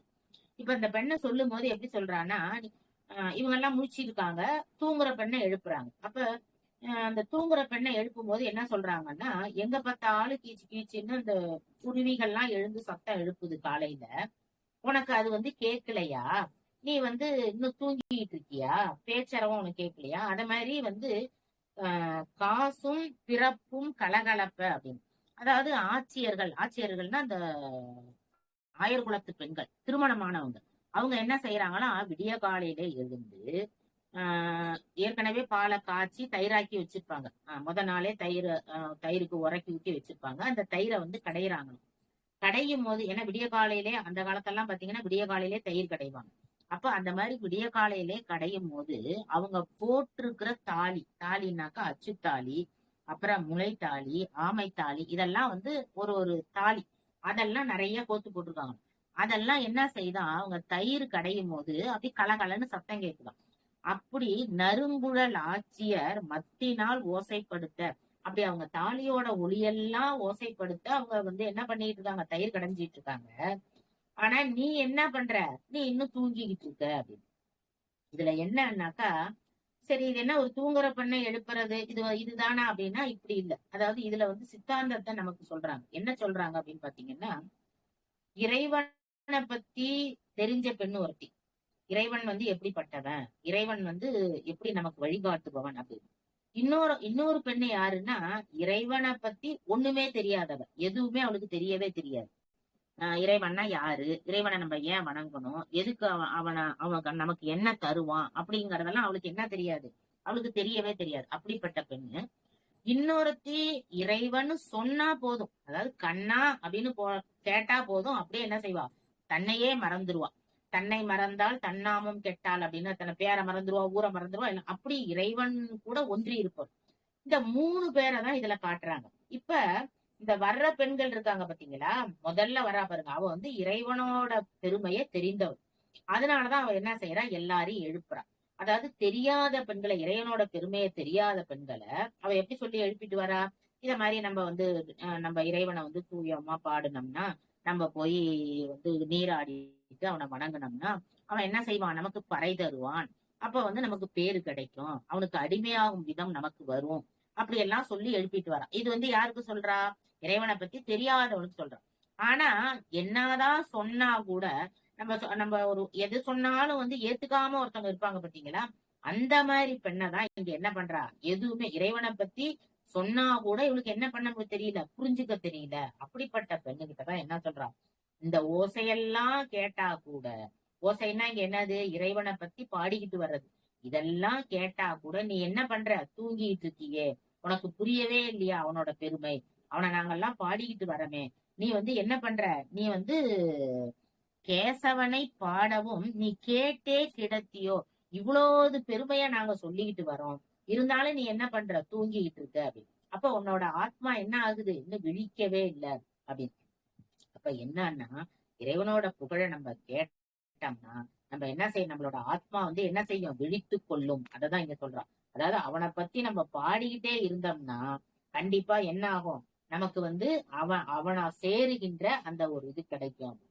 அதே மாதிரி இன்னொரு பாடல் பாருங்க,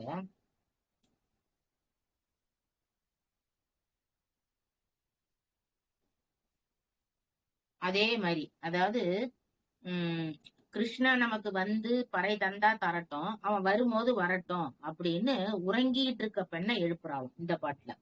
தூமணி மாடத்து சுற்றும் விளக்கேறிய தூபம் கமழ துயிலினை மேல் கண் வளரும் மாமான் மகளே மணிக்கதவம் தாழ்த்தீரவார் மாமீரவளை எழுப்பிரோ உன் மகள்தான் ஊமையோ அன்றி செவிடோ ஆனந்தலோ ஏம பெரும் தூயில் மந்திர பாட்டாளோ அப்படின்னு. இதுல வந்து பாத்தீங்கன்னா இந்த பெண்ணை சொல்லும் போது நான் ஏற்கனவே சொன்னேன், ஆன்மாவை எழுப்புகின்றது. அதாவது சாதாரணமா பார்த்தா ஒரு பெண்ணை எழுப்புற மாதிரி இருக்கும். ஆனா என்னது, நம்ம ஆன்மாவை தட்டி எழுப்புகின்ற செயலை தான் இங்க போதை வந்து செய்யறா அப்படின்னு ஒரு பாடல்லையும் நம்ம சொல்றோம். இந்த பாட்டுல வந்து அதாவது என்னதான் வந்து இறைவனை பத்தி பேசினாலும், என்னதான் நம்ம பாடினாலும், என்னதான் நம்ம சொன்னாலும், சில பேர் என்ன பண்ணுவாங்கன்னா விடிய காலையில எந்திரிக்கணும் அப்படின்னாக்கா அந்த துயிலினை அப்படின்னு சொல்றான். என்னன்னா தூபம் கமழ, அங்க என்னது ரொம்ப வாசமா இருக்குதான் அந்த கட்டிலு, அதோட அன்னத்தோட இறக போட்டு வச்சிருக்காங்க. அப்ப இதெல்லாம் என்ன அப்படின்னு பாத்தீங்கன்னாக்கா உலகத்துல உள்ள மாயைகள். இந்த மாயைகள்ல இருக்கிற சுகத்தை நம்ம அனுபவிச்சோம்னா கண்டிப்பா நம்ம என்ன பண்ணிட்டு வர முடியாது, விழித்து எழ முடியாது. அததான் சொல்றான். அப்படிப்பட்ட அவளை அவன் சொன்ன மாமீர் அவளை எழுப்பீரோ, நீங்க வந்து அவளை எழுப்ப கூடாதா, நாங்கெல்லாம் வந்திருக்கோமே அப்படின்னு அவள்கிட்ட சொல்றாளாம். சொல்லிட்டு என்னன்னா உன் மகள் என்னது ஊமையோ, அதாவது என்னன்னா அவளுக்கு பேச தெரியாதா, இப்ப நாங்க பாடுறோமே அதே மாதிரி அவளுக்கு பேச வராதா, அன்றி செவிடோ, அவ காதுல நாங்க நாங்க பாடுறது அவளுக்கு காதுல விழலையோ. ஏம பெருந்துயில், அதாவது இவ எப்படி இருக்காளாம், கனவு உலகத்துல இருக்காளாம்.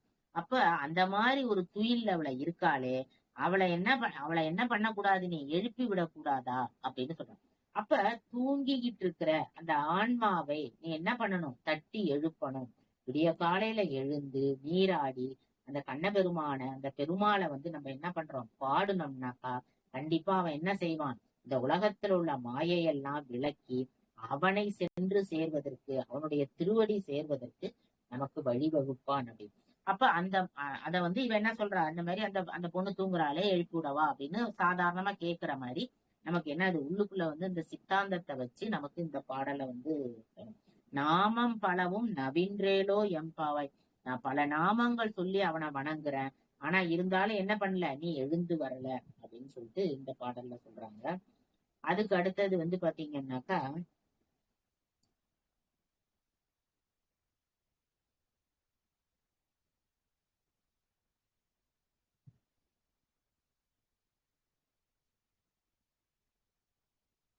அதே போல ஒவ்வொரு பாட்டுலயும் ஒரு ஒரு ஒரு ஒரு கருத்து கண்டிப்பா இருக்குது.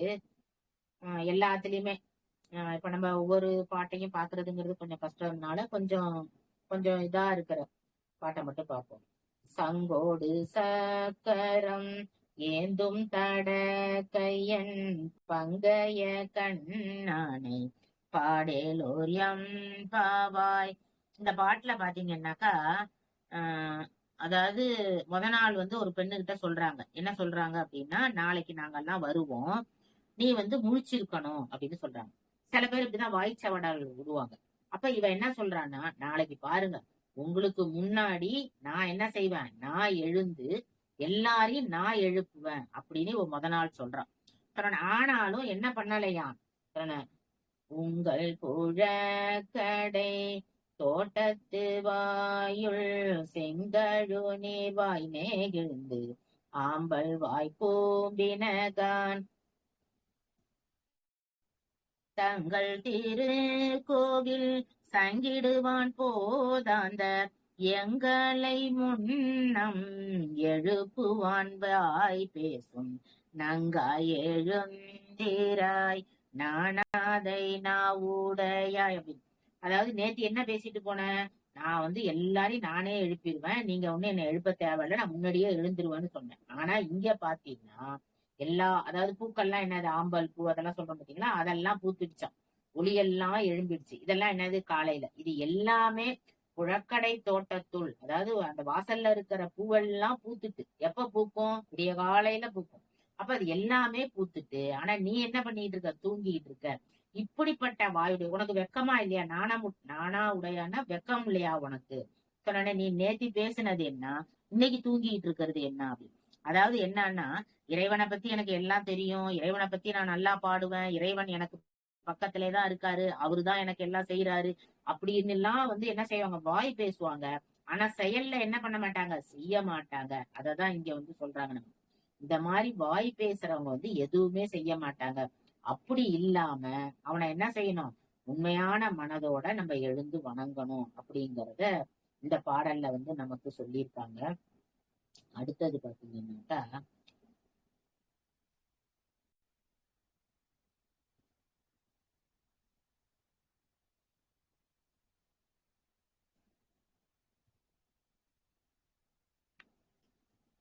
சிற்றம் சேரு காலே வந்துன்னை சேவித்துன் போற்றாமறையடியே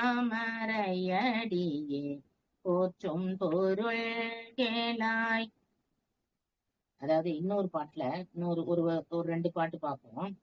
கூடாரை வெல்லும் சேர் கோவிந்தா உன் தன்னை பாடிப்பறை கொண்டு யாம் பெரும் சன்மானம் நாடு புகழும் பரிசினால் நன்றாக சூடகமே தோல்வளையே தோடே செவி பூவே பாடகமே என்றனைய பல்கலனும் யாமணிவோம் நாடை ஓடுப்போம் அதன் பின்னே பாற்றோரு மூடனை பெய்து முழங்கை வழி வாரா கூடியிருந்து குளிர்ந்தேலோரியம் பாவாய்.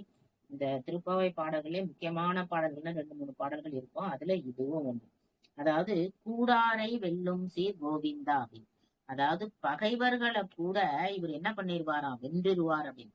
அதாவது சண்டை போட்டு வெல்றது இல்ல, அவங்க மனச கூட ஜெயிச்சிடும். அதாவது கண்ணனை வணங்க கூடாதுன்னு நினைக்கிறவங்க கூட என்ன செய்வாங்களாம்? அவனை பார்த்த உடனே, அவனோட பெருமையை கேட்ட உடனே என்ன பண்ணுவாங்களாம்?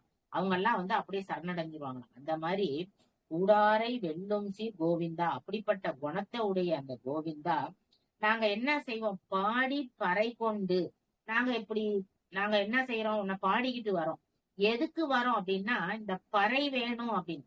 ஏன்னா பாட்டுல என்ன சொன்னான்னா, நாராயணனே நமக்கே பறை தருவான் அப்படின்னு.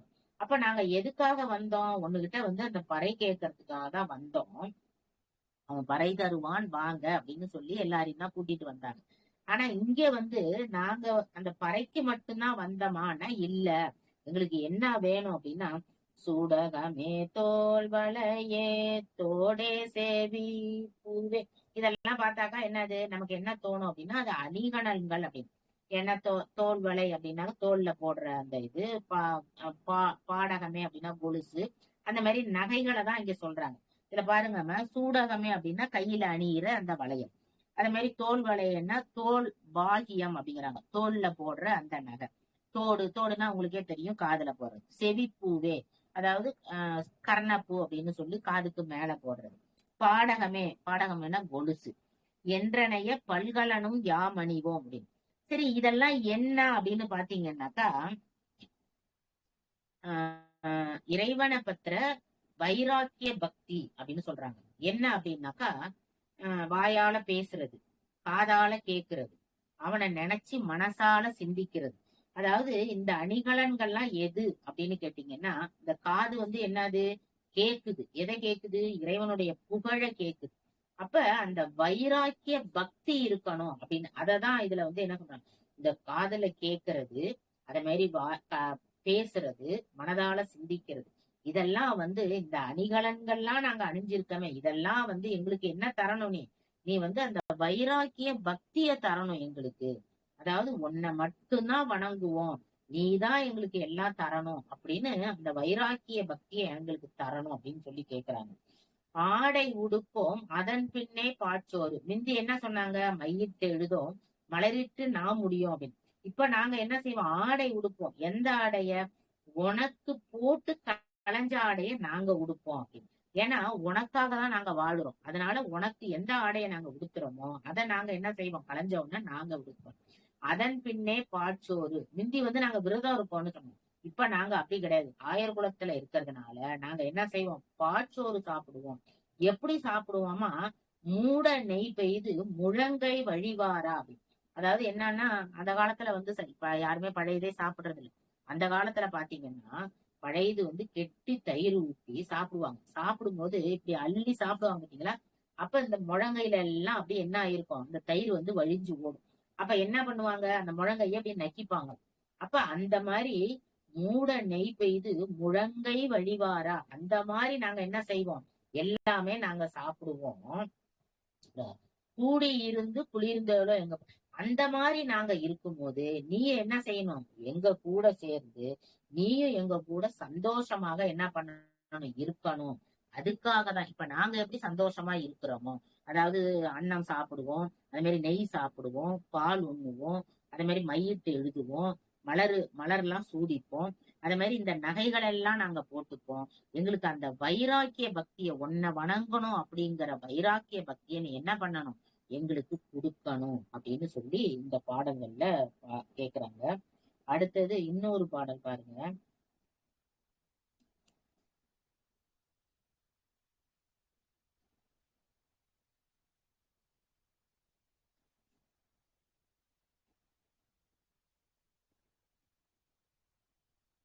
இன்னொரு பாடல்ல பாத்தீங்கன்னா, அறிவொன்றும் இல்லாத ஆய கூலத்துன் தன்னை பிறவி பெருந்தனை புண்ணியம் யாமுடையோ குறை ஒன்றும் இல்லாத கோவிந்தா உன் தன்னோடு உறவேல் நமக்கிங்கு ஒழிக்க ஒழியாது அறியாத பிள்ளைகளோ அன்பினால் உன் தன்னை சிறுபேர் அழைத்தனவும் சீரி அருளாதே அப்படிங்கிறான்.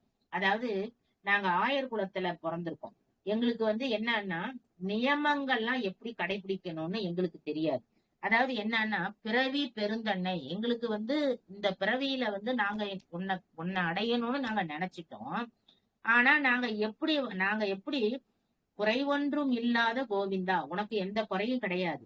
ஆனா நாங்க எப்படி எங்களுக்கு நியமங்களா, அதாவது என்னன்னாக்கா குளிச்சுட்டு பூஜை எல்லாம் பண்ணிட்டு அதுக்கப்புறம் தான் சாப்பிடணும். இது ஒரு நியமம்.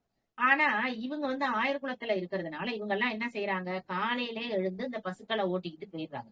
குளிக்கிறதெல்லாம் கிடையாது, அங்க போய் சாப்பிடுறாங்க. அதுக்கப்புறம் அவனை பத்தி பேசுறாங்க, பாடுறாங்க, எல்லாம் செய்யறாங்க. ஆனா குளிச்சிட்டு நியமங்கள் எல்லாம் கடைபிடிச்சுதான் சாப்பிடணும்னு எல்லாரும் சொல்லுவாங்க.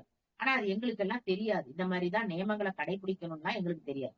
இந்த மாதிரிதான் இருக்கணும் அப்படின்லாம் எங்களுக்கு தெரியாது. அதனால சிறுபேர் அழைக்கவும், நாங்க உன்னை எதுவும் தெரியாம ஏதோ சொல்லி நீ கூப்பிட்டாலும் நீ என்ன பண்ணணும், எங்களுக்கு உதவி செய்யணும். நாங்கெல்லாம் யாரு, அறியாத பிள்ளைகளை, எங்களுக்கு எதுவுமே தெரியாது. அதனால நீ என்ன செய்யணும், எங்களை நாங்க உன்னை வணங்கல, நாங்க நியமங்கள்லாம் கடைபிடிக்கல அப்படின்னு சீறி அருளாதே, எங்க மேல கோபித்து கொள்ளாதே அப்படி. இந்த பாட்டுல என்ன சொல்ல வராங்க அப்படின்னாக்கா, இப்ப இறைவனை அடையணும்னாக்கா நம்ம நியமங்கள்லாம் கடைபிடிக்கணும். இப்ப சிவனை அடையணும்னா சிவ பூஜை செய்யணும். அப்படியே கரெக்டா எல்லாமே செய்யணும், பூஜை செய்யணும், புனஸ்காரம் செய்யணும். இதெல்லாம் செஞ்சாதான் கண்ணன் நமக்கு என்ன செய்வான், நமக்கு எல்லாம் அருளுவான் அப்படிங்கறதெல்லாம் கிடையாது. இறைவனை மனதார வேண்டுனாலே, நம்ம தூயோமாய் வேண்டுனாலே எதுவுமே அவன் நமக்கு பாட தெரியல, பேச தெரியல, அவனை என்ன சொல்லணும், சிறு பேர் அழைக்கவும், ஒரு பேர் சொல்லி அழைக்க கூட நமக்கு தெரியலன்னா கூட நாங்க அன்பு வச்சிருந்தா நீ என்ன பண்ணணும், எங்க மேல அன்பு வைக்கணும். அது அன்பு அவர் வைப்பாருங்கிறதுதான் இந்த பாடல்ல சொல்றாங்க. நீங்க இந்த நியமங்கள் எல்லாம் செய்யணுங்கிற அவசியமே இல்ல. இதெல்லாம் செய்யாம கூட உண்மையான அன்பு வச்சிருந்தா கண்டிப்பா அவர் என்ன பண்ணுவாரு, நமக்கு அருளுவார். அப்படிங்கறதான் இந்த இடத்துல இறைவா நீ தாராய் பறையேலோ எம்பாவாய், அந்த பறை, அந்த அடிமை பேரை எங்களுக்கு நீ தருவாய் அப்படின்னு சொல்லி இந்த இடத்துல காணம் சென்று சேர்ந்துண்டோம். நாங்க என்ன செய்வோம், இப்ப தனித்தனியா, அதாவது இப்ப சாப்பிடும் போதே பாத்தீங்கன்னா எச்சில் பட்டுருது. இப்ப ஒருத்தவங்க சாப்பிட்டதை நம்ம சாப்பிட்டோம்னா எச்சில் அப்படின்னு. ஆனா இங்க இந்த கோபியர்கள்லாம் என்ன செய்யறாங்க, ஆயர்குலத்துல இருக்கிறவங்க எல்லாம் ஒரு சாதத்தை எடுத்துட்டு போறாங்க, ஒரு கட்டு சோறு மூட்டை கட்டி இருக்காங்க, எல்லாரும் ஒன்னா உட்கார்ந்து எல்லாருமே என்ன செய்வாங்க, அப்படியே கை போட்டு எல்லாரும் எடுப்பாங்க. ஆனா இப்ப நாம என்ன செய்யறோம், ஒருத்தவங்க சாப்பிட்டதை இன்னொருத்தவங்க சாப்பிடக்கூடாது, அது எச்சில் சோறு. எங்களுக்கு அப்படி எல்லாம் தெரியாது. நாங்க கானம் போவோம். கானம்னா வயல் வரப்பு, அது மாதிரி போறோம், காட்டுகளுக்கு போறோம். அங்க போய் எல்லாரும் சேர்ந்துதான் சாப்பிடுறோம். எங்களுக்கு அந்த நியமங்கள்லாம் தெரியாததுனால நாங்க குளிக்காம சாப்பிடுறோம், எல்லாரும் சேர்ந்து எச்சில் பண்ணி சாப்பிடுறோம். அப்ப அந்த மாதிரி எல்லாம் இருந்தா இறைவன் நம்மள்ட்ட வரமாட்டாரா, நம்ம மேல அன்பு செய்ய மாட்டாரானா இல்ல, அவரு என்ன செய்வார், அன்பு செய்வார் அப்படிங்கறத இந்த பாடல்ல சொல்லுவாங்க. இன்னும் ஒரு பாடல்ல நம்ம முடிப்போம். சிற்றம் சேரு காலே வந்துன்னை சேவித்துன் பொற்றாமரையடியே போற்றும் பொருள் கேளாய் பெற்றம்மை துண்ணும் குளத்தில் பிறந்து நீ குற்றவேல் எங்களை கொல்லாமல் போகாது இற்றை பறை கொள்வான் அன்று காண்கோவிந்தா எற்றைக்கும் ஏழே பிறவிக்கும் உந்தன்னோடு ஒற்றோமேயாவோம் உனக்கே நாம் வரை தருவோம் மற்றை நம் காமங்கள் மாற்றலோர் எம் பாவாய் மற்றை நம் காமங்கள் மாற்றலோர் எம் பாவாய். திருப்பாவையிலே பாத்தீங்கன்னா ரொம்ப அருமையான பாடல். இறைவனை நம்ம கேட்கறது என்ன வேணும் அப்படின்னு கேட்கக்கூடிய ஒரு பாடல். நமக்கு என்ன வேணும் அப்படிங்கறத இந்த பாடல்ல முழுமையா நமக்கு சொல்லியிருப்பாங்க.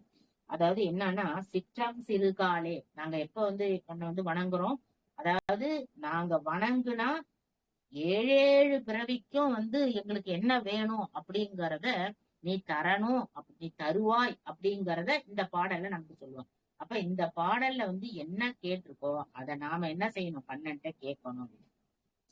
சிற்றம் சிறு காலை, நாங்க என்ன செய்யறோம், காலையிலே என்ன செய்யறோம், உன்னை சேவிச்சு பெற்றம் மைத்துண்ணும் குளத்தில் பிறந்து நீ என்ன செய்யற, நீ நாயர் குலத்துலதான் நீனும் பிறந்த. அப்ப நீ என்ன பண்ண, இவங்க எல்லாம் ஒண்ணும் தெரியாதவங்க அப்படின்னு நீ என்ன பண்ணிடக்கூடாது, எங்களை குற்றவேல் எங்களை கொல்லாமல் போகாது. இவங்க எல்லாம் இவங்களுக்கு என்ன தெரிய போகுது, இவங்களுக்கு எல்லாம் ஒண்ணும் தெரியாது, இவங்க எல்லாம் சின்ன பிள்ளைங்க, இவங்களுக்கு எதுவுமே தெரியாது அப்படின்னு நீ என்ன பண்ணிடக்கூடாது, எங்களை கைவிட்டுறக்கூடாது. இற்றை பறை கொள்வான் அன்று எற்றைக்கும் 7 பிறவிக்கும் உந்தன்னோடு. நீ என்ன பண்ணிடக்கூடாது எங்களை, சரி இந்த பிறவில ஏதோ பிறந்துட்டோம், சரி உன் ஆயர் குலத்துல நீ பிறந்துட்ட, நாங்களும் உங்க கூட சேர்ந்துட்டோம், ஆனா இதோட போயிருமா அப்படின்னா இல்ல, எற்றைக்கும் 7 பிறவிக்கும். நாங்க இனிமே எத்தனை பிறவி, 7 பிறவினா எத்தனை, 21 பிறவி. அது எப்படின்னு பாத்தீங்கன்னா, கணவர் மனைவி அப்புறம் குழந்தைங்க, கணவர் வரிசையில வர்ற 7 பிறவி, மனைவி குடும்பத்துல வர்ற 7 பிறவி, அப்புறம் நம்ம குழந்தைங்க வர்றாங்க பாருங்க, அவங்கள 7 பிறவி, இந்த 21 பிறவி. அப்ப பாருங்க எவ்வளவு நாள். அப்ப எற்றைக்கும் 7 பிறவிக்கும், அந்த 7 பிறவிக்கு நீ என்ன பண்ணணும், உற்றோமே யாவோம் உமைக்கே நாம் ஆட்செய்வோம். நாங்க வேற யாரையும் வணங்க மாட்டோம்.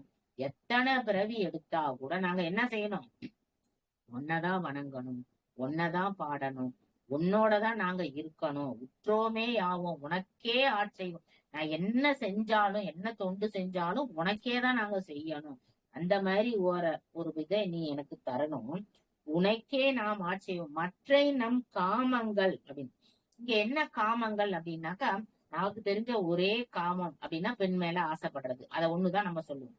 ஆனா இங்க காமம் அப்படின்னு வகைப்படுத்துறாங்க. என்ன பாருங்க, கோபம், போஜனம், அது மாதிரி மது, மாது, ஆணவம். அதாவது என்னன்னா, கோபம்ங்கிறதே ஒரு காமம் அப்படின்னு சொல்றாங்க. ஏன்னா கோபம் இருந்ததுன்னா அங்க குணம் இருக்காது அப்படின்னா. நீ என்னதான் நல்ல செயல்கள் செஞ்சாலும், இறைவனை பாடினாலும் பேசினாலும், ஏதாவது ஒண்ணு சொன்னா நீ கோபப்படுகிறாய். அதாவது நல்ல அடியாருக்கு முதல் தகுதி என்னன்னா, யாரு உங்களை திட்டுனாலும், அவங்க தப்பே செஞ்சிருந்து நம்ம ஒரு தப்புமே செய்யாம அவங்க திட்டுனா கூட நம்ம என்ன செய்யணும், அமைதியா இறைவன் என்றைக்கோ செய்த ஒரு தவறுக்கு இன்னைக்கு என்ன பண்றாரு, அந்த தவறுக்கு நமக்கு அந்த பயனை தரார் அப்படின்னு சொல்லி திட்டாம இருக்கணும், அவங்க மேல கோவப்படாம இருக்கணும். ஏன்னா முதல் ஒரு அடியாருக்கு முதல் தகுதி என்னன்னா, யாரு எது சொன்னாலும் எல்லாம் இறைவனுக்கே போகட்டும், நடப்பதெல்லாம் நன்மைக்கே அப்படின்னு நினைக்கிறோம் பாத்தீங்களா? அத மாதிரி போகணும் அப்படிங்கறதுதான் தகுதி, அந்த அடியார்களுக்கே உள்ள தகுதி. அததான் இங்க முதல்ல என்ன சொல்றாங்க, கோபத்தை தான் சொல்றாங்க. ஏன்னா எத்தனை நல்ல குணங்கள் இருந்தா கூட கோபம் ஒரு குணம் என்ன செய்யும், எல்லாத்தையும் அழிச்சு போட்டுரும். உங்களுக்கு எல்லா நல்ல குணமும் இருக்கும், ஏழைங்களுக்கு உதவுற குணம் இருக்கும், நல்ல செயல் செய்யற குணம் இருக்கும், நல்ல திறமை இருக்கும், எல்லாமே இருக்கும். ஆனா நீங்க ஒரு சொல்லு அடுத்தவங்களை வந்து ஒரு கோவப்பட்டு சொல்லிட்டீங்கன்னா, அதாவது சொல்லுவாங்கல்ல, தீயினால் சுட்ட புண் உள்ளாரும் ஆறாதே நாவினால் சுட்டவடு அப்படின்னு. நீங்க ஒரு வார்த்தை, நீங்க என்னதான் வந்து என்ன சொல்றது, பொண்ணும் வைரமும் வைடூரியமும் அவங்களுக்கு அள்ளி கொடுத்துட்டு நீங்க கோவப்பட்டு ஒரு வார்த்தை சொன்னீங்கன்னு வச்சுக்கோங்க, நீங்க கொடுத்ததெல்லாம் என்ன செய்யறோம், மறந்து போயிரும் அவங்களுக்கு. அதனால கோபங்கிறது ஒரு பெரிய காமம், அது எல்லாத்தையும் அழிச்சிரும் அப்படின்னு. அதே மாதிரி போஜனம் அப்படின்னு, என்னம்மா போஜனத்துல என்ன பெரிய காமம் இருக்கு அப்படின்னு நீங்க நினைச்சீங்கன்னா, ஏன்னா நிறைய போஜனம் செய்யும். அதாவது என்னன்னா, இந்த பிறவி நம்ம எதுக்காக எடுக்கிறோம், இறைவனை பாடுறதுக்கு, இறைவனை பேசுறதுக்கு, இறைவனை பத்தி சொல்றதுக்கு, அதுக்குதான். அப்ப இந்த உயிர் வந்து என்னது, உடம்புல இருக்கணும், இந்த உடம்பை நம்ம பேணணும். ஆனா சில பேர் பாத்தீங்கன்னாக்கா சாப்பிடறதுக்காகவே உயிர் வாழ்வாங்க. நம்ம உயிர் வாழறதுக்கு தான் சாப்பிடணுமே ஒழிஞ்சு, அந்த நாக்கு சுவைக்காக நம்ம என்ன பண்ணணும், அந்த சாப்பிடறதுக்காக என்ன நல்லா நம்ம என்ன எதுக்கு சம்பாதிக்கிறோம், நல்லா சாப்பிடறதுக்கு தானே சம்பாதிக்கிறோம். இந்த ஹோட்டல்ல வடை நல்லா இருக்கும், இந்த ஹோட்டல்ல நெய் தோசை நல்லா இருக்கும், அந்த ஹோட்டல்ல பொங்கல் நல்லா இருக்கும் அப்படின்னு போஜனத்து மேல ஒரு விருப்பம் இருக்கு பாத்தீங்களா? அந்த சாப்பாட்டு மேல விருப்பம் இருக்கிறதும் அது என்ன செய்யாதான், இறைவன் பக்கத்துக்கு கூட நம்மள கொண்டு போகாது. ஏன்னா நீங்க இறைவனை பார்க்க போறீங்கன்னு வச்சுக்கோங்களேன், போற வழியில ஒரு வடை போடுறாங்க, அந்த வாசனை சூப்பரா வாசனையா இருக்கு, அப்ப என்ன ஆயிருது, இறைவன் ஒரு நிமிஷம் நம்ம மனசுக்குள்ள இருந்தா கூட அந்த வடை வாசனையில நமக்கு இறைவன் என்ன, அது நம்ம கிட்டே வராம ஓடிடுவார். அப்ப அதனால போஜனத்து மேல என்ன இருக்கக்கூடாது, ஒரு விருப்பம் இருக்கக்கூடாது அப்படின்னு சொல்றாங்க. அதுவும் ஒரு காமம். அது அடுத்தது மது, அது சொல்லவே கேட்க தேவையில்ல, தண்ணீரா ஓடிக்கிட்டு இருக்கு. அதை சாப்பிட்டவங்க எவ்வளவு ஒரு கேவலமா இருக்காங்கன்னு எல்லாருக்குமே தெரியும். அதுக்கு அடுத்து பாத்தீங்கன்னா மாது, இதுவும் வந்து பாத்தீங்கன்னா ஒரு பெண் மீது வந்து, அதாவது ஆசைகள் இருக்கலாம். அதாவது ஒரு ஆசை அப்படின்னா, ஒரு 20 வயசு பையன் வந்து ஒரு ஒரு 25 வயசு பையன் ஒரு 20 வயசு பொண்ணு மேலயோ இல்ல ஒரு 22 வயசு போலயோ ஆசை. அதே இது 60 வயசு ஆள் வந்து ஒரு 15 வயசு அந்த மாதிரி ஆசைப்படுறாங்கன்னா, இதெல்லாம் என்னது, இதெல்லாம் வந்து தகுதி இல்லாத ஆசைகள். அந்த மாதிரி ஆசைகள்லாம் என்ன செய்யக்கூடாது, வரக்கூடாது அப்படின்னு சொன்னாங்க. அப்ப இந்த இதெல்லாம் சொல்றாங்க பாத்தீங்களா? அதாவது என்னது, போஜனம், கோபம், மது, அதே மாதிரி மாமிசம், இந்த மாதிரி இதெல்லாம் வந்து பெண்ணு, இதெல்லாம் அதாவது சொல்லும் போதே என்ன சொல்லுவாங்க, பெண்ணாசை, பொன்னாசை, மண்ணாசை அப்படின்னு 3 ஆசையை சொல்லுவாங்க. சில பேர் நிலமா வாங்கி குவிப்பாங்க, கடைசியில 6 அடி சொந்தம்னாங்க. இப்ப அதுவும் இல்லாம என்ன பண்றாங்க, அந்த சொம்புக்குள்ளே நம்மள இது பண்ணி கொடுத்துடுறாங்க. அப்ப அந்த மாதிரி இருக்கு. அப்ப அந்த மாதிரி வந்து நம்ம நம்ம இது போறதுனால நம்ம என்ன செய்யணுமா, இதெல்லாம் நீ என்ன பண்ணணும், இந்த காமங்களை எல்லாம் மாற்றேலோர் எம்பாவாய். இந்த காமத்தெல்லாம் என்ன பண்ண முடியாது, எங்களால விட முடியாது. இந்த ஆசைகள் எல்லாம் நம்ம ஆணவம் இதெல்லாம் வந்து பாத்தீங்கன்னா, நம்ம பிறக்கும் போதே நம்ம கூடயே நம்ம ஆசைகளும் வந்துருது. இப்ப நம்ம பிறந்த உடனே ஒருத்தவங்க ஒரு வீடு வச்சிருக்காங்க அப்படின்னா நமக்கும் வீடு கட்டணும்னு ஆசை வருது. ஒரு கார் வச்சிருக்காங்கன்னா நமக்கும் கார். இப்ப இந்த ஆசைகள்லாம் வந்து ஒருத்தவங்களை பார்த்தாலும் கேள்விப்பட்டாலும் நமக்கு வந்துடும். அப்ப இந்த ஆசைகள் எல்லாம் நீ என்ன செய்யணும், நீதான் என்ன செய்யணும், மற்றை நம் காமங்கள் மாற்றேலோ எம்பாவாய், அதெல்லாம் நீதான் என்ன செய்யணும், எங்களுக்கு மாத்தணும். இந்த ஆசைகள்லாம் வராம நீதான் என்ன செய்யணும், எங்களை பாதுகாக்கணும். அது ஒரு அதாவது ஒரு நல்ல பாடல் இது. அதாவது இறைவன்ட்ட நம்மள ஒப்படைச்சிட்டோம்னா அவரு நம்ம ஆசைகளை எல்லாம் என்ன பண்ணுவாரு, அவரே தகர்த்து எறிஞ்சிருவார் அப்படிங்கறதுக்கு இது ஒரு நல்ல உதாரணம். அதாவது இறைவனை நம்ம வேண்டுனாலே இந்த மாதிரி காமங்கள், மற்ற நம் காமங்கள்னு சொன்ன பாத்தீங்களா, இது எல்லாமே என்ன போயிரும், நமக்கு போய்விடும் அப்படிங்கறத இந்த பாடலை வந்து கோதை நாச்சியார் வந்து அழகா சொல்லியிருப்பாங்க. அதே மாதிரி கடைசி பாட்டுல வந்து 30 தமிழ் மாலை தப்பாமல் சொல்பவர்கள், அப்ப எல்லா பேரும் அடைவார்கள், எல்லா செல்வமும் பெறுவார்கள், வானத்தோர்கள் வாழ்த்துவார்கள் அப்படின்னு அந்த பாடலும் இருக்கும். அந்த மாதிரி கோதை வந்து இந்த இந்த பாடல்கள்ல இந்த கோதை காட்டுற வழின்னு பாத்தீங்கன்னா, எப்படி நம்ம வந்து காலையில எந்திரிச்சு வந்து கண்ணனை வந்து வணங்க போகணும், எப்படி நீராடணும், எப்படி இந்த நீர் வருது நமக்கு, இந்த பெண்கள் எப்படி இருக்கிறாங்க, ஒவ்வொருத்தவங்களையா ஒவ்வொரு பாடல்லையும் சொல்லி சொல்லி எப்படி கூட்டிட்டு போறா. அதுக்கப்புறம் நம்ம மனசால தூய்மையால எப்படி இருக்கணும், எப்படி விரதம் இருக்கணும், விரதம் இருந்தா என்ன பலன் அப்படிங்கறதெல்லாம் இந்த இந்த திருப்பாவையில நமக்கு ஒவ்வொரு பாடல்களையும் நமக்கு வந்து நேரம் இல்லாததுனால நம்மளால எல்லாத்தையும் சொல்ல முடியல. ஒரு பாடல்களையும் ஒரு சித்தாந்த கருத்துக்களும் இருக்கும். நம்ம வந்து ஊன்றி ஒவ்வொரு பாடல்களையும் படிக்கும் போது பாத்தீங்கன்னா அந்த கருத்துகள் வந்து அவ்வளவு அற்புதமா இருக்கும். அதனால கடைசி பாடல்ல இந்த சிற்றம் சிறுகாலைங்கிற பாடல்ல வந்து நம்ம காமங்களை எல்லாம் மாற்றத்துக்கு எம்பெருமான அவன் சொல்லுவாங்கல்ல, அவன் அருளாலே அவன் கால் வணங்கிங்கிற மாதிரி அவனோட அருள் இருந்தாதான் இதெல்லாம் நம்ம என்ன செய்ய முடியும், இதெல்லாம் தீர்க்க முடியும் அப்படிங்கறத மிக அழகாக கோதை வந்து நமக்கு என்ன பண்ணியிருப்பா, எடுத்து காட்டியிருப்பா. அதனால நம்ம வந்து மத்த நாள்ல எப்படி இருக்கோமோ இந்த மார்கழி மாதத்திலேயாவது நம்ம விடிய காலையில எழுந்து அந்த பாடல்கள் எல்லாம் பாடி அந்த கண்ணனை நம்ம வணங்குனா நமக்கு எல்லா செல்வங்களும். இன்னொன்னு என்ன சொல்றாங்கன்னா, மார்கழி மாதத்துல எழுந்து வணங்குறவங்களுக்கு நல்ல, இன்னும் கூட கிண்டலா சொல்லுவாங்க, சொல் பேச்சு கேட்கிற கணவன் கிடைப்பான் அப்படின்னு சொல்லுவாங்க. அது மாதிரி ஒரு நல்ல கணவன் வந்து நமக்கு அமைவான் அப்படின்ட்டு இந்த மார்கழி மாதத்துல விரதம் இருக்கிறவங்களுக்கு அந்த ஒரு பலனும் புண்ணியமும் கிடைக்கும் அப்படின்னு. அதே மாதிரி செல்வ செழிப்பாகவும் எந்த ஒரு குறையும் இல்லாம நம்ம இருக்கிறதுக்கும் இந்த பாடல்கள்லாம் நமக்கு உதவி புரியும். இந்த பாடல்கள் எல்லாம் நம்ம என்ன பண்ணணும், மார்கழி மாதத்துல பாடி எம்பெருமான வந்து வணங்கணும் அப்படின்னு சொல்லி எனது உரையை நிறைவு செய்கிறேன். திருச்சிற்றம்பலம். தென்னாடுடைய சிவனே போற்றி, எந்நாட்டவர்க்கும் இறைவா போற்றி, ஏகம்பத்துரை எந்தாய் போற்றி, பாகம் பெண்ணொரு ஆனாய் போற்றி, காற்றாகி எங்கும் கலந்தாய் போற்றி, கைலை மலையானே போற்றி போற்றி. வெற்றிவேல் முருகனுக்கு அரோகரா, வீரவேல் முருகனுக்கு அரோகரா, திருச்செந்தூர் முருகனுக்கு அரோகரா, கோதை நாச்சியாருக்கு அவருடைய திருவடிகளுக்கு போற்றி போற்றி. சிவாய நம்ம ரொம்ப நல்லா இருந்தது. நன்றி. சிவாய நம. Thank you so much. நன்றிம்மா, நன்றி நன்றி. நல்லா இருந்தது, சிறப்பா பேசியிருந்தீங்க. நன்றி. நமச்சிவாய நமச்சிவாய. சிவாய நம. க்ளோஸ் பண்ணிக்கவா?